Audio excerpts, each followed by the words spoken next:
इसका जो power steering motor torque motor है, स्टीयरिंग कॉलम में नॉइज आ रहा है, ये देखिए।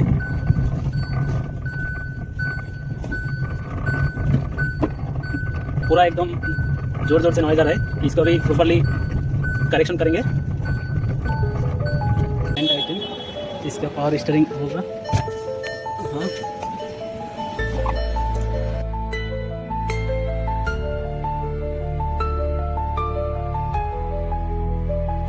हाँ, अभी power steering column full greasing हो गया है, लुब्रिकेशन हो गया, अभी कोई नॉइज़ नहीं आ रहा है। देखिए बिल्कुल ओके है, बिल्कुल स्मूथ काम कर रहा है।